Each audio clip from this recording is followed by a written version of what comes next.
Eh bien, voilà, c'est parti. Donc, c'est parti pour une petite soirée autour de l'amour, ou presque, en tout cas un moment. Alors, l'intitulé de cette présentation, c'était 10 Siri.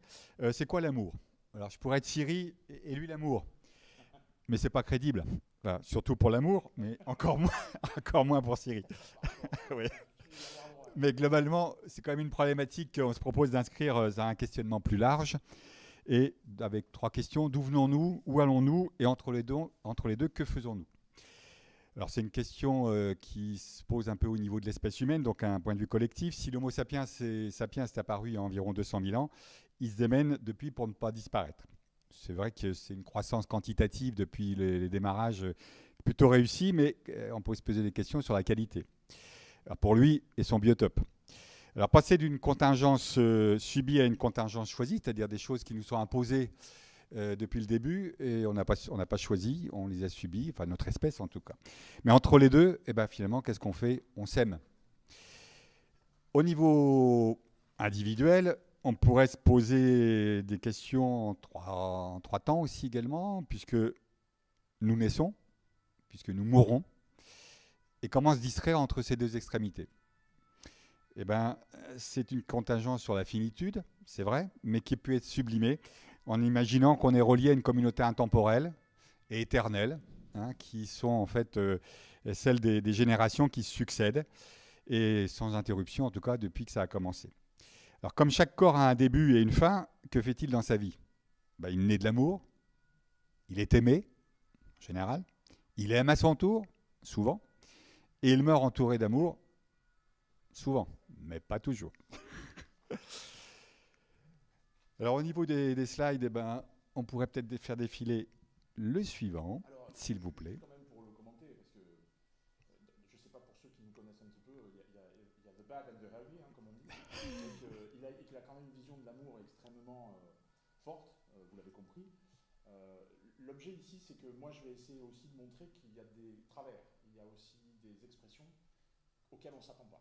C'est un petit peu l'objet de notre présentation. On va essayer de vous emmener en partant de là, jusque, rappelons quand même qu'on est ici à la mêlée. Et donc, c'était l'amour et le numérique, hein, donc Siri. Et donc, c'est quand même aussi ça, le parcours qu'on va vous proposer pendant cette présentation. C'est aller vers les mondes du numérique et en quoi ils viennent alimenter tout ça. D'accord?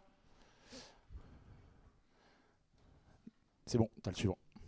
Oui, j'ai pas le retour sur l'écran en Si face. tu es en décalé, en fait. Ah, c'est pour ça, d'accord. Parce que là-bas, tu es en décalage. Bon, donc on va attendre le décalage. Donc quel était le slide, les préludes, Est-ce qu'on pourrait les avoir sur l'écran en face, s'il vous plaît? Non, parce que là, ça va être un peu difficile si on n'a pas Sinon, je l'écran. te donne les supports papier. Oui, peut-être éventuellement, ça serait pas plus mal. Voilà, parce que là, c'est difficile à lire en même temps, de manière à pouvoir suivre. Voilà, merci. Voilà. Voilà, donc si le premier slide, c'était à propos de l'amour, hein, et un extrait de Carmen, donc on n'avait pas l'audio, mais vous aurez reconnu le texte. Alors les préludes et non les préliminaires, eh bien, c'est l'hypothèse que d'abord on part du vivant, et le vivant c'est une information incarnée dans un support de matière organisée. Alors ces prémices, ces postulats vont être posés parce que ça conditionne totalement de ce que ce qu'est l'amour derrière. Alors si le vivant c'est l'organisation la plus complexe, hein, de cette matière et qui constitue le support de l'amour. Si on n'a pas de support, on n'a pas d'amour. Il n'y a pas d'amour éthéré qui existe, hein, puisque, sauf à considérer que dans une deuxième hypothèse, on ait une croyance qui suppose justement qu'à l'origine de toute chose, il y a une immanence, c'est-à-dire que l'amour est déposé dans une structure, un principe qui est et qui nous délègue dans des supports de l'amour. Alors nous, on prend l'hypothèse plutôt matérialiste, mais ça ne gêne pas d'envisager l'une ou l'autre, puisque de toute façon, les modalités d'usage de l'amour ne sont pas différentes dans les deux cas.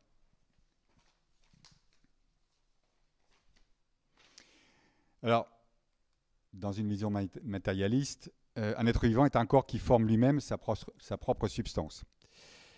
Il assimile, il récupère, ce qui lui permet un peu de pouvoir se régénérer, de se transformer, de se reproduire surtout.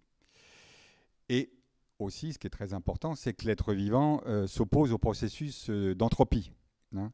C'est-à-dire qu'il lutte, il est en permanence pour maintenir un équilibre thermodynamique, son homéostasie depuis la naissance jusqu'à la mort. Alors, à quoi sert l'amour dans tout ça, finalement? C'est quand même moi qui ai fini par lui poser la question à un moment donné. Parce que vous avez compris que c'est le philosophe, moi je suis le sombre technicien. Parce que fondamentalement, en quoi est-ce que tout ça va nous alimenter pour comprendre la dynamique dans laquelle on se trouve et comment on arrive à rapprocher ça de Siri en l'occurrence.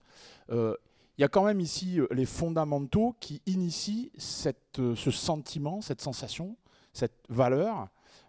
Et c'est quand même, on a trouvé essentiel de remonter à cette source primaire. Et on va le voir, elle nous nourrit en fait. Et c'est pour ça qu'on a dû la mentionner. Mais finalement, moi je reste sur ma question. Qu'est-ce que ça vient faire, nom d'une pipe, au milieu du débat, quoi, au milieu de tout ce qui va construire le milieu du numérique qu'on va voir plus tard. Adam et Ève. Oui, alors, Adam et Ève, effectivement. Il nous a emmené loin quand même, hein. Il est parti de très très loin. Oui, alors Adam et Ève, c'est un questionnement à propos de l'amour, c'est-à-dire que finalement, c'est une pulsion, c'est quelque chose qui porte et qui traverse le vivant, mais qui a une vision, enfin qui a un usage. Et s'il a été sélectionné, en fait, c'est parce qu'il avait un intérêt. Hein, il y a une sélection darwinienne qui fait que les humains qui sont montrés justement le plus en capacité de faire preuve d'amour sont ceux aussi qui sont le mieux reproduits, ceux qui ont mieux protégé leur descendance. Et donc, in fine, ce sont les humains-là qui ont été capables d'amour, capables de ce comportement, qui sont restés et nous sommes leurs descendants. Alors, moi j'ai fait un petit sondage avant de venir, hein, avant de proposer ce sujet-là. Je peux vous garantir que 9 personnes sur 10, c'est à cette vision-là de l'amour, évidemment, tout de suite, à laquelle ils ont pensé. C'est-à-dire qu'il y a une espèce de réflexe atavique qui s'installe quand on dit le mot amour, et quand j'ai donné le titre de notre intervention, tout le monde a pensé tout de suite, évidemment, au phénomène de reproduction, à l'amour le plus strict possible, que l'on imagine instantanément. C'est assez comique de dire que c'est ce qui vient en premier. On pense à ça de manière assez naturelle. Alors après, j'avoue que j'ai interrogé pas mal de jeunes. Est-ce que les vieux pensent pareil? J'en sais rien. Mais ça vaudrait le coup de mener une étude pour se demander si on dit ce mot, si je prononce ce mot simplement, à quoi vous pensez en premier? Voilà. Ça m'a amusé, parce que ceux qui me connaissent, moi je suis un scientifique, et donc j'aime bien aller faire des mesures, de la métrique. Et voilà ce qui est venu en premier. Alors ça c'est un tableau de Chagall. On voit un peu ces Ève et Adam au paradis, avant qu'ils soient chassés. Donc là il y a une construction effectivement des représentations mentales par rapport à l'amour. Hein, c'est-à-dire à quoi sert l'amour. Et donc finalement ce qui est retenu effectivement c'est une pulsion, vraiment une pulsion de vie qui envisage la reproduction en premier lieu. Et c'est ce à quoi évidemment on pense immédiatement. C'est pas vrai. Si, ça doit passer. Voilà. Ça doit passer. Alors, par contre, effectivement, les Grecs avaient un petit peu développé ça et étudié un peu ça pour un peu essayer de voir si on pouvait se dépasser, hein, si on pouvait élargir cette notion-là et voir un peu la décliner. Alors, je ne sais pas si tu peux passer celle qui donne les 4 formes grecques de l'amour. Non, t'avais une illustration. Ah oui, alors voilà, les Grecs et les dieux, en fait, ils avaient une mythologie, des représentations effectivement du monde et de l'arrière-monde ou du surmonde. Et là, on voit Zeus qui enlève Europe, hein, Zeus transformé en taureau avec toute la puissance qu'on lui prêtait. Il enlève Europe. Et donc là aussi, on est dans cette configuration de l'éros pur, c'est-à-dire l'amour limité à l'éros. Et là, effectivement, Zeus ne veut pas partir. Si, ça y est. Donc, les Grecs envisageaient effectivement l'amour sous 4 dominances, je dirais l'amour, l'éros, l'amour passionné érotique, et après d'autres formes qui permettaient en fait d'assurer le suivi, si je puis dire, hein, le service après-vente, hein, au niveau de la descendance, au niveau familial, au niveau de sociétal, donc des groupes plus ou moins grands, que ce soit le storgé, la filia, et au-dessus de tout ça, l'agapé. C'est forme d'amour, un petit peu d'attention, de prise de soin, de prendre soin d'eux, de manière à assurer la stabilité et la survie du groupe en étant dans des bonnes conditions au niveau affectif. C'est important maintenant, là. C'est-à-dire que là, on arrive à un moment où, parce que moi, j'ai fait ce travail-là avec Serge, j'ai découvert les choses, hein, moi aussi. C'est-à-dire qu'on voit bien qu'on commence à sortir de la définition simple, faite d'un mot, finalement, où on voit commencer à se décliner des concepts, des approches. Cette déclinaison est importante. Elle est importante parce qu'elle va trouver une expression. C'est-à-dire qu'on va voir comment ça se manifeste ensuite dans nos univers technologiques et en quoi ils ont été traduits. Mais en fait, on commence à comprendre que l'amour, le concept même, est extrêmement large. Et c'est ce que les Grecs d'ailleurs ont amené. Ils ont posé cet élargissement, entre guillemets, de la compréhension de ce terme, qui était un peu générique quand même. Oui, alors, du coup, là, c'est quelque chose qui nous traverse, mais qu'on ne sait pas nommer. Inconsciemment, on est porté et poussé par ces pulsions, ces désirs, etc. Cette manière d'être avec notre entourage, avec comment dire, l'objet de nos désirs, entre guillemets, quand on parle d'éros. Et on pourrait faire une division en fait en deux groupes, hein. Il y a l'éros qui prépare la succession, qui fabrique les générations, et toutes les autres formes d'amour classifiées par les Grecs, qui permettent d'assurer justement, je disais, le service après-vente. En fait, il y a une fable, la fable d'Aristophane, qui explicitait ça parce qu'on ne savait pas l'expliciter au niveau cognitif, au niveau psychosocial, hein, au niveau biochimique quelque part. Donc il fallait mettre des mots et des représentations. C'était Zeus énervé par des humains qui voulaient trop en savoir, etc.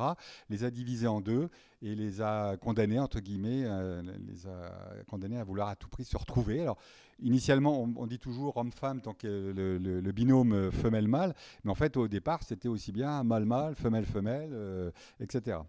Donc, c'était plus compliqué. Ça permettait, dans la vie des dieux, dans les mythologies des dieux, d'avoir des tas de figures qui permettaient d'expliciter ou d'excuser ou d'adosser, entre guillemets, les comportements humains dans ce domaine.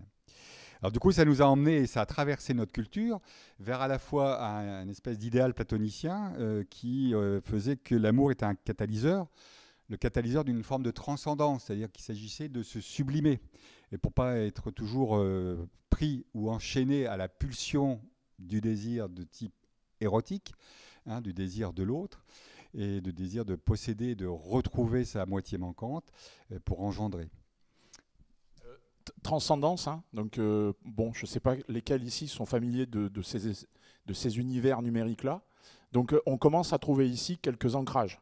La transcendance est un élément extrêmement important dans la traduction qu'on a essayé de donner à travers le numérique et dans les évolutions qui sont en train d'apparaître.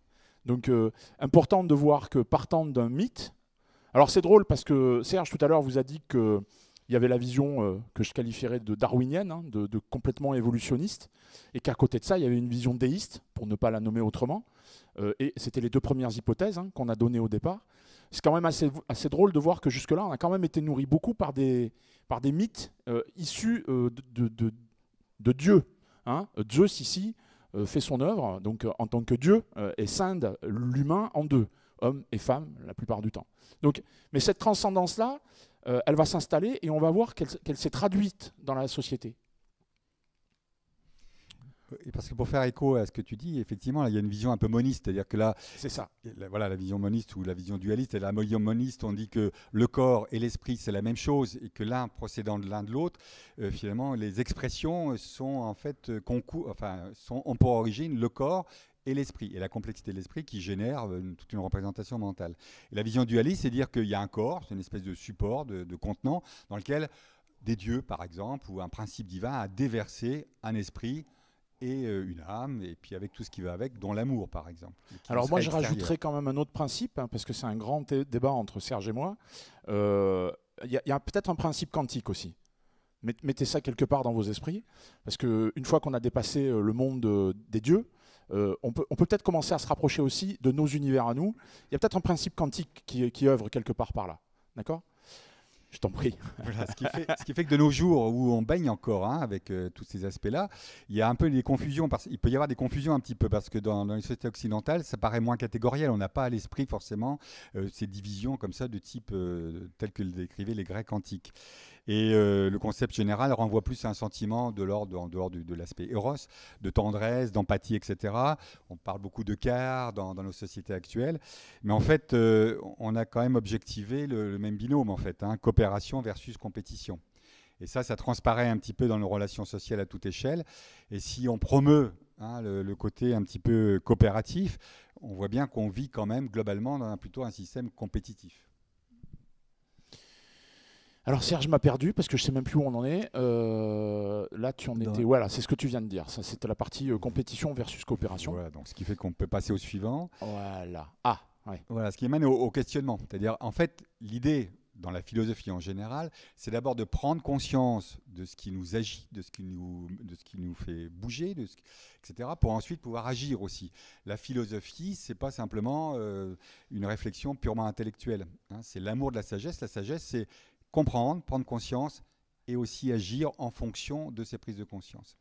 Et donc le questionnement, c'est est-ce que, une fois qu'on a fait le constat que c'est de la biochimie derrière, est-ce qu'on va être prisonnier de ça ? Est-ce qu'on est prisonnier de nos envies à tout prix de se perpétuer, de se reproduire ? Et derrière, il y a des grands psychopathes paranoïaques qui sont nos chromosomes. Ça pourrait se limiter à ça.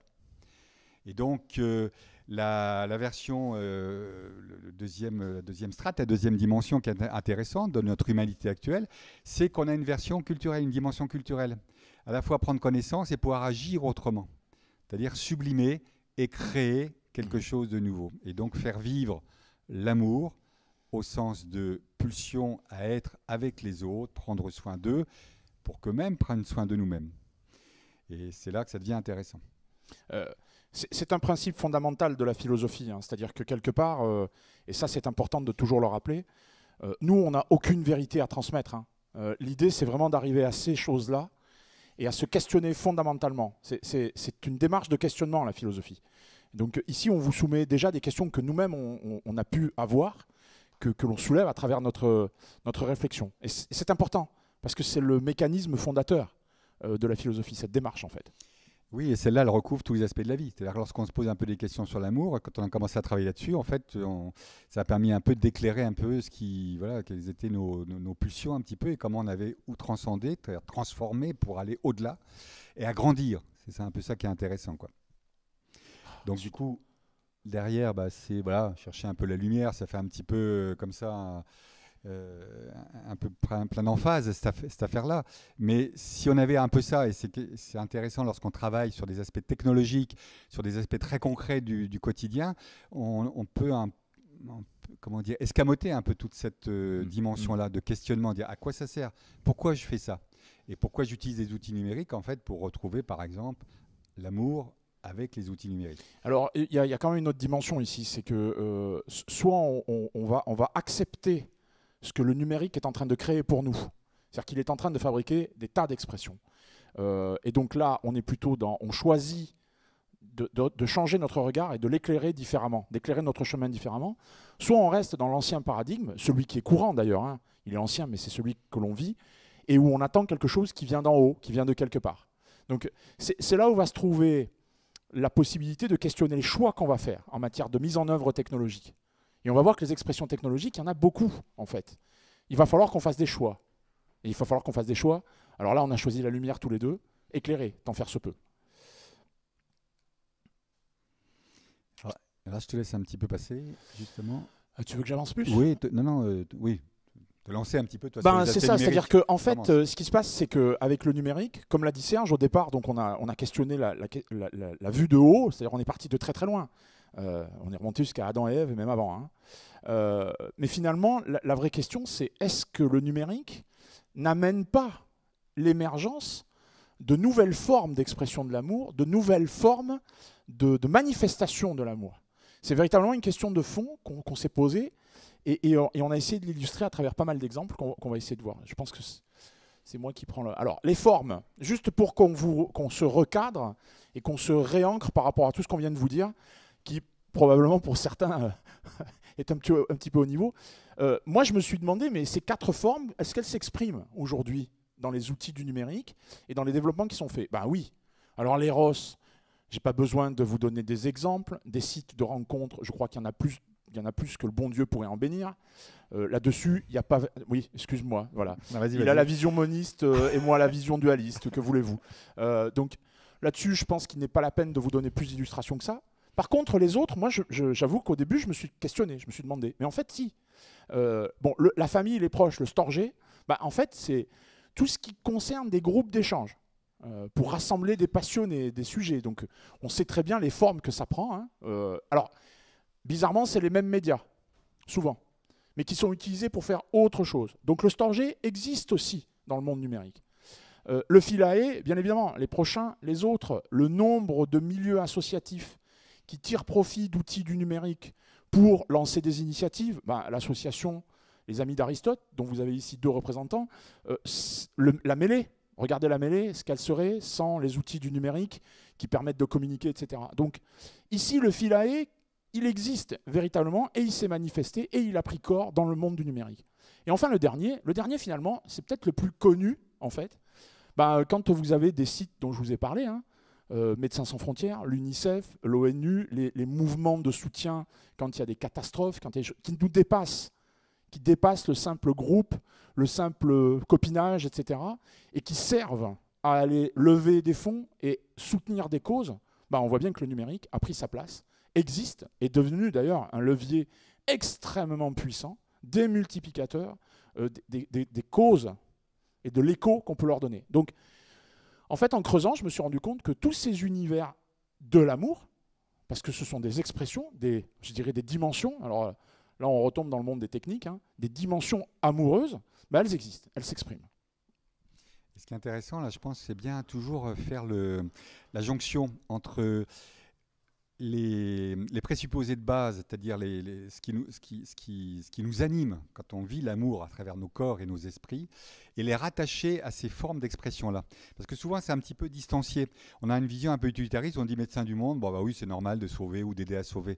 Mais on ne voit pas un peu l'intérêt. Le but de tout ça, en fait, c'est faire en sorte que les parties d'humanité, les humains qui reçoivent ces soutiens d'amour, de prendre soin, etc., d'attention, eh bien, c'est une manière un peu de nous préserver, de nous sauver de nous-mêmes. Et pas simplement au niveau individuel, mais simplement aussi au niveau de l'espèce. Hein, c'est-à-dire que là, on voit que ça part de chaque individu et on fait une fabrication un petit peu d'un outil collectif qui est une espèce de méta-outil, hein, qui dépasse le niveau individuel. On va en reparler après. Ouais. Alors, je me suis quand même interrogé, parce que on sent bien quand même qu'il y a des avantages, donc on va en parler, et aussi des inconvénients. Bon, les avantages, on les connaît bien. Mais ici, vous avez une espèce d'illustration de ce qu'amènent les outils du numérique en matière d'amplification de tout un tas d'aspects autour de toutes ces dimensions de l'amour. En fait, ce que l'on peut tirer comme conclusion, c'est que ces outils ont véritablement amené, étonnamment, un facteur démultiplicatif de ce sentiment. En fait, on peut même dire qu'on baigne dedans, encore plus qu'avant. Alors, c'est drôle de se rappeler d'où ça vient. L'introduction de Serge a beaucoup insisté par le fait que finalement, c'est quelque chose qui peuple chaque instant de notre vie. D'ailleurs, on en est même à se demander si on ne vit pas pour ça, en attente de ça, en consommation de ça. Ben, les mondes du numérique ont permis d'exprimer toutes les palettes. D'ailleurs, j'ai trouvé qu'il existait 4 autres formes, moi, d'amour. D'ailleurs, les Grecs sont allés très très loin dans ce domaine-là. Donc, les avantages, on en a plein. Par contre, il est quand même temps de parler aussi des inconvénients. On sent quand même qu'il s'installe une déshumanisation des relations. Alors j'essaie de vous donner des exemples à chaque fois. Hein. Voilà. Rompre ou renvoyer quelqu'un par SMS, c'est devenu quelque chose qui presque est normal. Ça s'inscrit dans la normalité aujourd'hui. Donc cet outil-là est devenu assez dur. Voilà. On anonymise nos échanges. On les anonymise indirectement. Parce que ce que vient de dire sur MSF Serge, c'est que aussi ça nous distancie par rapport à ce qui se passe. On vient aider la cause Haïti, par exemple. On vient payer pour qu'il soit soigné, assisté. Mais en même temps, ça nous éloigne, ça nous enlève du contact. Ça ne nous fait pas ressentir réellement ce qui se passe. Et mais quelque part, j'irai loin, ça nous dédouane aussi. D'accord ? Donc, ici, on anonymise cet échange. J'aurais un petit bémol par rapport à ça, parce qu'en fait... Je m'en doutais bien. Oui, bah oui. Là, si on regarde un petit peu ce qui se passait avant, il n'y avait pas cette possibilité de contact. Donc, Haïti, quand il se passait quelque chose à Haïti, ou à l'autre bout de la Terre, ou Haïti, quand ça se passait en Europe, c'était loin. Ça n'existait même pas pour le commun des mortels. Hein, ou alors ça existait avec des temporalités de recul énormes, hein, de plusieurs semaines, plusieurs mois avant d'avoir des nouvelles. Donc, c'était encore plus loin. Donc, est-ce que c'était mieux, c'était moins bien? Question. Question. Marchandisation, c'est quand même un facteur que le numérique a amené. Qu'on le veuille ou non, derrière toutes ces plateformes, peu ou prou, il y a un modèle économique. Alors, est-ce qu'on peut faire proliférer des modèles économiques sur la base de l'amour et de son exploitation? C'est une question. Mais on ne peut pas le nier. Il y a une marchandisation qui s'est installée. Et quelque part, on l'a tous accepté, hein, de manière transparente et indirecte. Mais c'est là. Est-elle si nouvelle? Parce que Je de ne sais pas. nature, je me demande si c'est tellement différent. Bon, parler de l'Eros, par exemple, la marchandisation du corps au travers de la prostitution, par exemple, hein, c'est pas nouveau. C'était peut-être pas à la même échelle, mais localement, ça existait. Et puis quand on prenait tous les différents endroits où ça existait, ça faisait une masse qui n'était pas, sans doute pas inférieure, si ce n'est en quantité de population, qui était évidemment, à l'époque de Jésus-Christ, il n'y avait pas autant d'humains, mais globalement, ça existait. Est-ce que les marchandisations des rapports sociaux, lorsqu'il s'agissait de faire des mariages arrangés, lorsqu'il s'agissait de faire des échanges de femmes ou d'hommes, etc., ça existait aussi finalement. Donc de nature, je ne pense pas que ce soit tellement différent. Il y a une notion d'échelle peut-être, de démultiplication, mais de nature. En tout cas, il ne faut pas fuir le fait qu'il y ait aussi ces aspects négatifs et de les avoir bien en tête, parce que ce n'est pas forcément des aspects négatifs. Je pense que vous avez compris le point de vue de Serge, mais on va voir que dans certaines évolutions qu'on peut voir émerger, ça peut peut-être donner une autre dimension à ce qu'on vit aujourd'hui. Alors bon, ça c'est le regard critique. Là pour le coup, je fais acte de déviance par rapport à la philosophie. Là j'amène une opinion. J'ai envie de vous dire, donc voilà, il n'a jamais été aussi facile de rencontrer des personnes. Il n'a jamais été aussi difficile d'établir une relation. Ça peut paraître paradoxal, ça peut paraître bizarre, mais c'est la vérité de nos réseaux, c'est la vérité de nos outils, c'est la vérité de tout ce qu'on utilise aujourd'hui. Donc voilà, il y a une animation, bon elle n'est pas en route ici, c'est un monde hyper connecté, d'individus isolés, en recherche permanente de contact, qui est devenu un bien de consommation. C'est une réalité. C'est-à-dire que, bien ou mal, ce n'est pas la question, mais c'est devenu une réalité. C'est-à-dire qu'on va consommer de la relation, de toutes ces formes d'amour dont on a parlé, c'est un bien de consommation courante. Est-ce que c'est un bien ou un mal? Il faut quand même qu'on s'interroge, parce qu'on voit les conséquences que ça peut avoir. Mais il faut quand même qu'on l'ait en face de nous. Oui, alors, tu veux peut-être réagir? Oui, là, parce que là aussi, de nature, est-ce que, si on prend des exemples un peu caricaturaux, au fin fond d'une campagne, il n'y a pas si longtemps que ça, hein, même au XXe siècle, allez, disons même au XIXe, si on veut vraiment que ça soit totalement cliché, quelqu'un qui vivait dans un petit village, quelle occasion de contact il avait, quelle occasion effectivement de diversifier ou d'avoir des comportements ou des manières d'être avec l'autre ou d'aller rejoindre l'autre de manière totalement libre. Diverses, renouvelées, sans doute pas autant que de nos jours, où grâce à tous ces réseaux, en fait, on a une multiplicité d'exemples proposés, de manière d'être avec l'autre, de rejoindre l'autre, de vivre avec l'autre, de l'acheter ou de ne pas l'acheter. Et là aussi, de nature, c'est peut-être plus varié maintenant. Ce qui est important, moi, pour rebondir sur ce que dit Serge, c'est que, encore une fois, il n'y a pas ici un jugement de valeur, il y a une nécessité de le comprendre et d'en avoir conscience. C'est-à-dire qu'il y a malgré tout, de manière générale, et là ça déborde largement l'amour, il y a une déconscientisation de cet outil. Il faut qu'on prenne conscience de ce qu'il nous amène à faire. Effectivement, ce que tu dis là, c'est assez comparable avec une ampleur qui est différente. Malgré tout, je ne suis pas sûr que quand on est devant nos claviers, devant nos écrans, on a en arrière-plan cette conscientisation. C'est important de ne pas le perdre. Moi, c'est un petit peu mon objet, c'est-à-dire de dire, oui, c'est ni bien ni mal, mais il faut en avoir conscience. Alors, des questions. Vous avez bien compris qu'on est là pour poser des questions. Vous n'aurez pas de réponse, mais voilà. Pourquoi ces univers? Moi, c'est quand même quelque chose qui m'a interpellé. Ces univers, ils se sont mis à foisonner, mais littéralement. C'est pas étonnant. On est sur le fondement presque de ce qui est le moteur de notre espèce. Ça peut paraître étonnant, mais ça nous bouge, comme l'a expliqué Serge. On a vu la place que ça avait dans l'histoire de l'humanité. Donc, pas étonnant qu'il y ait eu donc cette explosion. Voilà. Par contre, pourquoi l'outil du numérique est venu, j'ai presque envie de dire, se placer à cet endroit-là et suppléer ou fournir des moyens? Pourquoi? Donc, vous en avez quelques-unes des questions qui sont là. Alors moi, j'aime challenger l'aspect négatif. Serge, il est plutôt sur l'aspect positif. Mais on cherchait quoi? On cherchait à obéir ici à de l'immédiateté. On est dans la société de l'immédiat. Bon, peut-être que c'était ça, je sais pas. On cherche de la performance. Vous avez qu'à écouter autour de vous, hein. Des gens qui se vendent de tout un tas de performances grâce aux réseaux sociaux, il y en a plein. Donc, qu'est-ce qu'on cherche véritablement? Et ça, c'est pareil. Ces questions, il va falloir qu'on se les pose. Pourquoi cet outil a-t-il pris cette place-là? Y avait-il un vide? Y avait-il quelque chose qui a engendré, mais partout, hein, partout. C'est pas français, ni européen, c'est toute la planète. Pourquoi ça a pris naissance? J'avoue que moi, ça m'interpelle, je vais chercher. Mais bon, on va voir. Alors, au lieu du pourquoi, on pourrait aussi se contenter de constater que ça existe. Et là, je pense que dans les développements que sait faire l'humanité en termes de recherche et d'application technologique, tout est ouvert, tout est possible et tout doit être cherché. Tout ne sera pas trouvé, hein, pour reprendre une certaine formulation bien connue, mais tout doit être cherché et tout s'étale, en tout cas dans nos sociétés, enfin, ou presque tout. Il y a des filtres, il y a des choses qui tombent à la trappe, on ne le sait même pas. Mais en tout cas, ça existe. Et les humains qui sont extrêmement divers s'en emparent. Et donc, dans la quantité de tous les possibles, il y a ces possibles-là, qui n'ont pas de finalité a priori, mais l'intérêt, effectivement, là, de ce type d'échange qu'on peut avoir, c'est de questionner a posteriori pour trouver, faire émerger une intentionnalité, la créer. Et on va en parler juste après. En fait, ce qui se passe, c'est que le numérique, donc là, il y a eu une réponse. Et c'est vrai, ce que l'on peut constater, c'est que le numérique est venu apporter un moyen différent et d'une amplitude totalement différente. Donc il a créé un espace qui n'existait pas.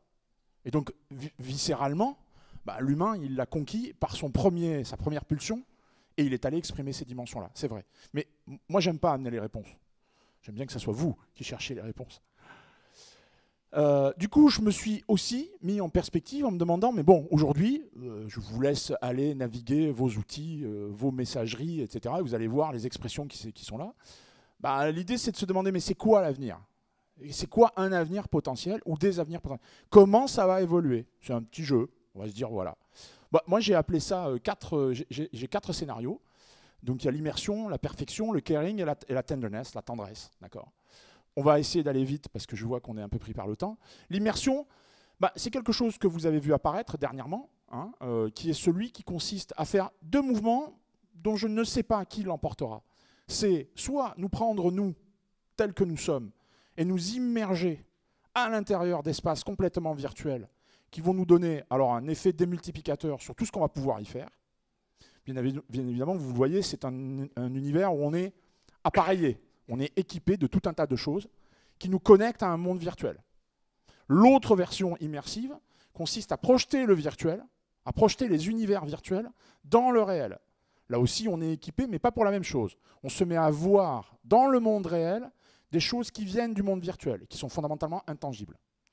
Bon, là, je ne vous donne pas de réponse, c'est-à-dire imaginez tout ce que vous pourriez faire avec ces univers-là, l'un comme l'autre, dans le monde et dans l'expression de toutes les formes d'amour. Voilà. Donc, c'est une des pistes, c'est une des choses qui commence à se manifester, qui commence à exister. Donc, prenons-le en tant que utopie et puis de rêve, on va voir si ça vous emmène vous. L'autre schéma, c'est la perfection. On est là dans le monde de la théorie pure qui cherche à optimiser la relation. Donc, on va l'objectiver. Je sais que ça peut paraître complètement déshumanisé, mais pourquoi pas? Pourquoi pas? Ce sont des univers ici où, alors, ça peut peut-être vous surprendre, mais les modèles de péréquation algorithmique existent dans ces domaines-là.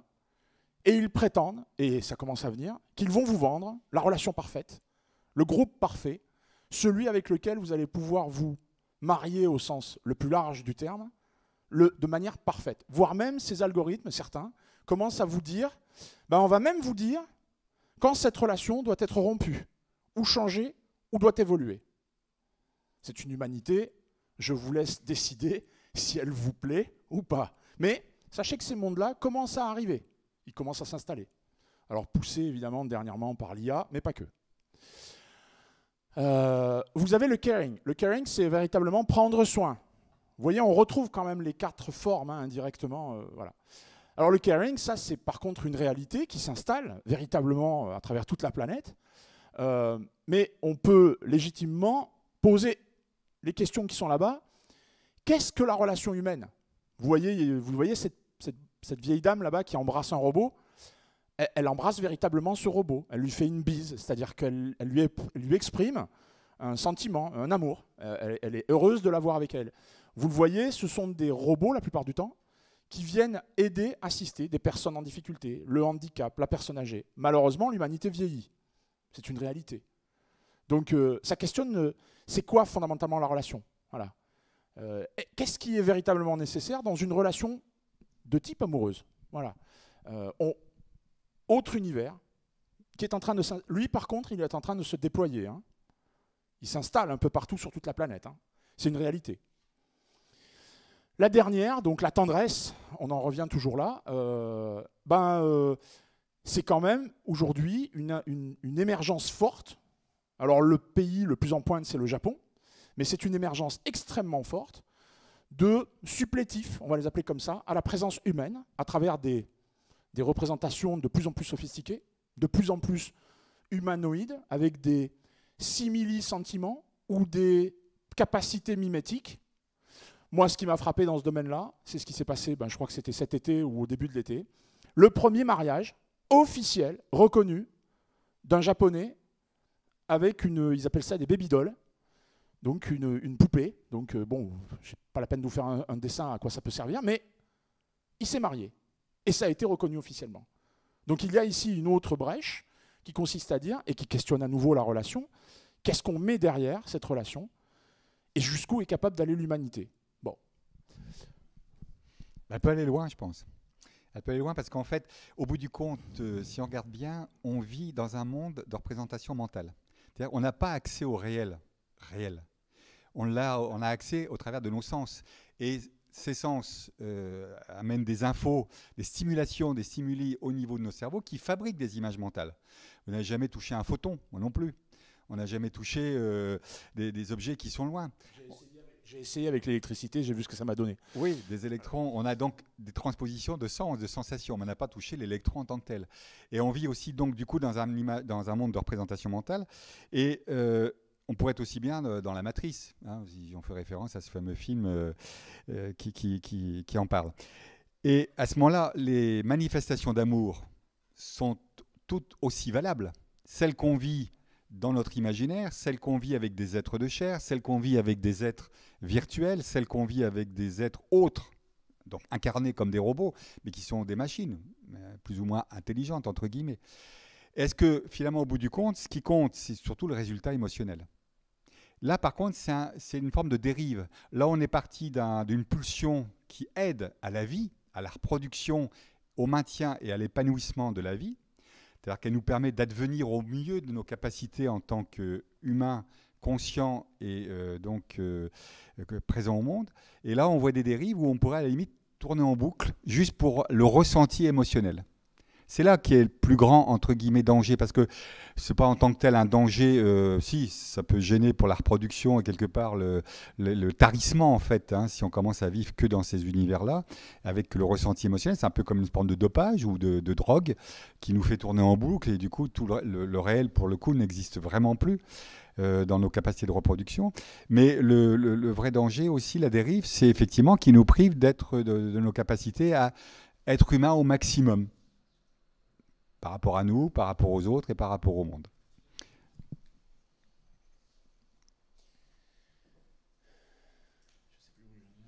Oui, c'était un peu ça. C'était un peu, voilà. C'est important, là, cette pulsion parce qu'on vient de boucler la boucle. Hein. Et si on revient au tout début, la pulsion, c'est quand même la reproduction. Jusqu'à preuve du contraire, les mondes du numérique n'ont pas trouvé de solution pour ça. Donc on peut aller, l'humanité a l'air d'aller quand même vers des univers de plus en plus distants de sa matérialité, hein, c'est un peu par là qu'on va. Moi je pense que c'est ça la limite que va rencontrer l'humanité. C'est-à-dire qu'à un moment donné, il faut quand même assurer la perpétuation de l'espèce humaine en tant que telle. En tout cas, c'est sa volonté. Est-ce qu'il faut... Je pense que c'est une affirmation un peu péremptoire. Ça, j'en sais rien. Mais oui. On est dans un autre débat. Mais je pense que c'est ça la limite que va rencontrer l'humain. Sauf si, comme d'habitude, il invente un moyen pour qu'avec ça, il continue aussi à se perpétrer. Et alors là, le monde physique en tant que tel va avoir tendance à s'estomper grandement. C'est-à-dire qu'il va vraiment se mettre à disparaître.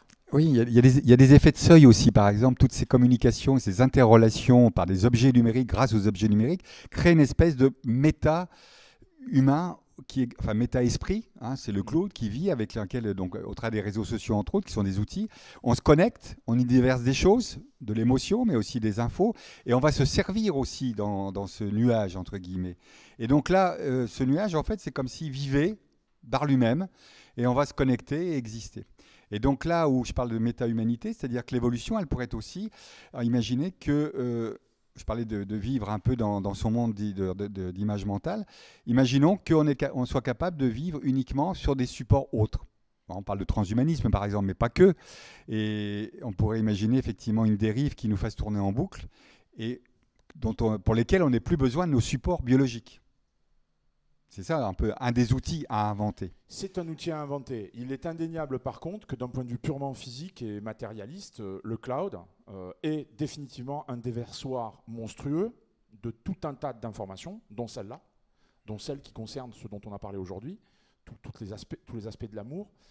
Moi, je n'irai pas jusqu'à dire que c'est le début d'une méta-humanité. C'est là-dessus, pareil, on se chicane tous les deux, mais c'est le but. Par contre, c'est indéniable. Il y a quelque chose qui est en train de se passer. Pour ceux qui sont des férus de SF, il y a un fantôme dans la machine, quelque part, qui est en train de naître. Et qu'est-ce qu'il va devenir? J'en sais rien. Mais on ne peut pas nier le fait que cette chose est en train de s'instancier, est en train de prendre corps dans nos mondes à nous. Hein. Nous, on vit dans l'intangible absolu et total. Et que ça va donner quelque chose. C'est évident qu'il va y avoir quelque chose qui va sortir de là. Bien au-delà des exploitations commerciales des uns et des autres. Ça, on ne peut pas le nier.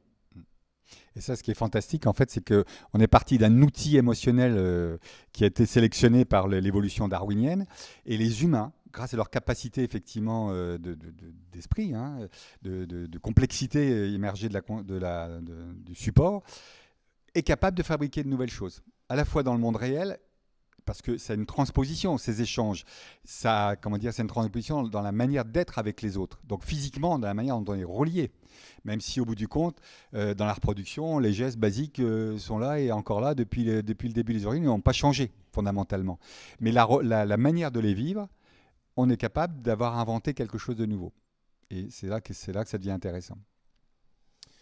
Donc je pense qu'on a fini notre exposé. Donc voilà, ce sont les conclusions que vient de vous donner Serge, c'est-à-dire posons-nous la question, au-delà de simplement le pour ou le contre, de ce que ces outils ont amené, de ce qu'ils ont permis d'exprimer. Et moi j'ai envie de rester malgré tout très positif, c'est de me dire, mais que peut-on en faire aujourd'hui? Que peut-on utiliser véritablement pour donner naissance à cette... Là pour le coup je rejoins Serge, cette forme de méta-humanité, c'est-à-dire que on ne peut plus nier qu'on va vivre désormais avec un complément. C'est quelque chose qui est venu nous compléter, qui est venu nous étendre, qui est venu nous donner accès à des choses qu'on n'imaginait même pas. Et ça aussi, on pourra toujours essayer de les combattre. Elles sont là, elles existent. Autant essayer de voir comment on peut maintenant les rendre positives et les ramener à la pulsion initiale, qui était malgré tout l'amour exprimé sous toutes ses formes, l'amour qui matérialise la vie et l'amour qui nous permet de continuer à avancer, c'est-à-dire le moteur fondamental qui anime notre humanité. Et je pense, pour ne pas les diaboliser, je finirai avec ça, au même titre que l'humain, en fait, il a des outils, naturellement. Une main, par exemple, c'est jamais qu'un outil au service, mais qui renvoie aussi en retour et qui nourrit. Et ces nouveaux outils sont des adjonctions, effectivement, mais ça ne fait qu'en fait augmenter l'amplitude de nos capacités à agir, mais aussi de nos capacités à recevoir. Il ne faut pas oublier que c'est des flux qui sont dans les deux sens. Et ne pas les diaboliser en disant ça en est trop, ou c'est pas assez, etc. C'est un peu, finalement, pousser un petit peu de côté, pas vouloir le regarder. Il faut au contraire le regarder comme on a fait aujourd'hui, et puis s'en emparer en pleine conscience. Et là, on peut en faire quelque chose de bien. Des questions peut-être? On va la reformuler, oui.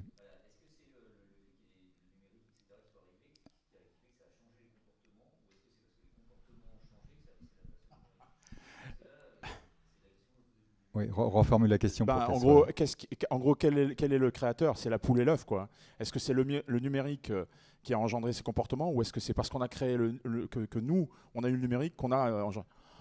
Je ne sais pas répondre à cette question, très sincèrement. Et c'est comme toute création humaine. Je veux dire, Je pense que c'est une alimentation circulaire qui fait qu'un bout du numérique a créé une pulsion qui elle-même a amélioré l'outil, et ainsi de suite. Mais je ne sais pas répondre, en fait. Ouais, j'aurais une vision différente. Moi, j'aurais une vision un peu plus, disons, horizontale. Et après, on pourra avoir la dimension verticale. La dimension horizontale, c'est que, comme je disais tout à l'heure, tout est à chercher.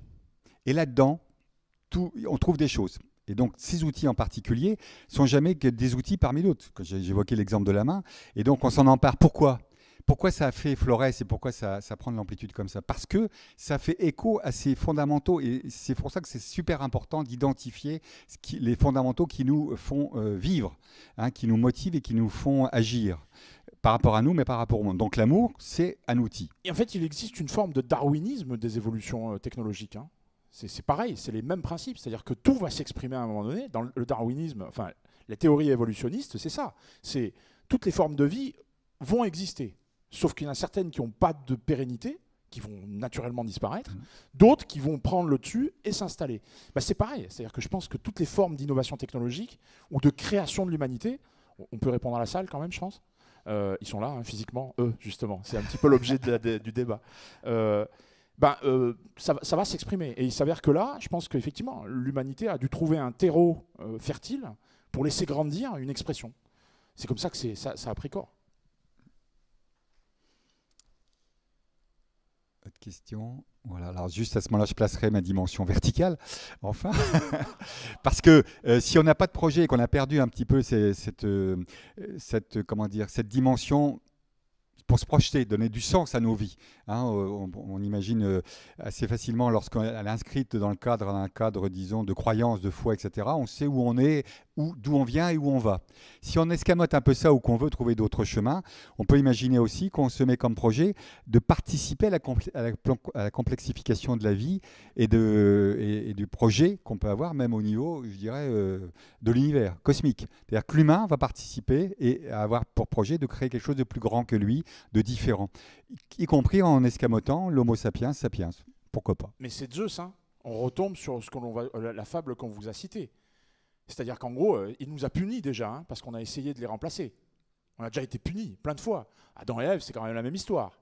On a osé faire ce qu'on nous avait interdit de faire. Donc on a été bannis. Donc les dieux ont passé leur vie à nous punir. Mais on est peut-être au début, alors ça prendra peut-être des centaines d'années, mais on est aussi capable, alors là c'est certaines théories qui le soutiennent, de devenir nos propres dieux, nos propres créateurs et les propres initiateurs de nos transformations. Donc là on rejoint la verticalité que vous expose Serge, on est capable de s'emparer de tout ça. Voilà. Moi j'ai envie de vous dire par contre, pour rester terre à terre et revenir dans le présent, tous ces outils qui existent, il appartient à chacun d'en faire quelque chose de bon ou pas, d'orienter vers ces sentiments-là ou pas. Et c'est ça qu'on a quand même eu tous en héritage, c'est ce choix. On est capable de choisir, d'exprimer de belles choses, de bonnes choses, et de ne pas nous laisser envahir par le côté sombre, on va l'appeler comme ça. Et ça, c'est un autre message que je vous passe. L'amour, c'est un fondamental. J'ai presque envie de dire que c'est le fondement. Il n'appartient qu'à nous de ne jamais le perdre de vue. Parce qu'on a envie de l'oublier. Hein.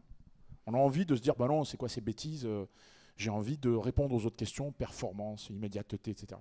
Mais non, on est capable de résister. On est capable de dire non, je veux que ça continue à vivre et à perdurer. Donc on est tous capables de s'emparer de ça et de le faire vivre. Belle conclusion, s'il faut conclure. Ah mais là-bas, ils ont conclu depuis longtemps. Ah d'accord, ok. Déjà, donc, merci de votre présence et de votre attention.